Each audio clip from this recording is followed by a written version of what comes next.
এই তো অনেকদিন পর ঝলমলে রোদ আর মেঘের দেখা। বরাবরই আমার বর্ষাকাল খুবই পছন্দ। যখন এই বর্ষা মানুষের দুর্দশার কারণ হয়ে ওঠে তখন দোয়া করি যেন এই রোদই ওঠে। তাই এই ঝলমলে দিনে একটু সেলাইয়ের কাজ করব বলে বসে পড়ি। তাই সাদা কাপড়, সুই, সুতো এবং ফ্রেম নিয়ে আমি কাজে বসে পড়ি।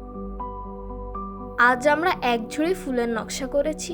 এটি সেই নকশা যার কথা আমরা বলছিলাম।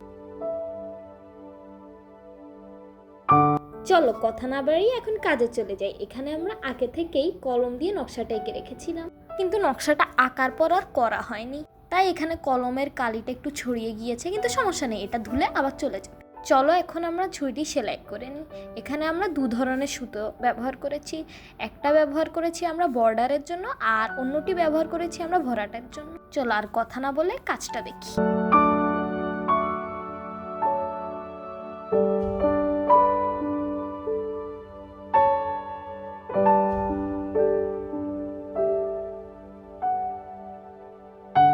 এখন আমরা প্রায় শেষের দিকে।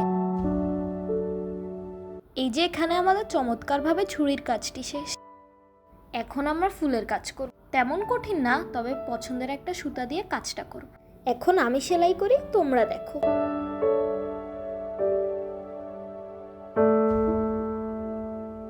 এখানে আমাদের এক সারি ফুল সেলাই করা প্রায় শেষের দিকে।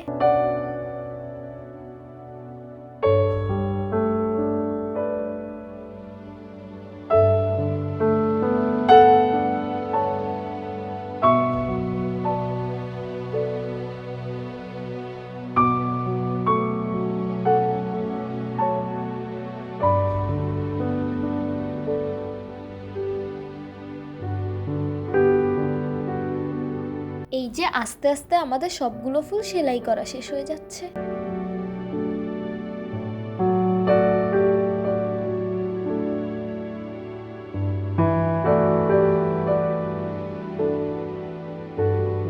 আমরা সেলাইয়ের কাজটির প্রায় শেষের দিকে।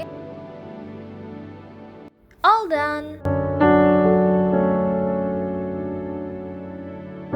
কাজটা কেমন লেগেছে জানিও।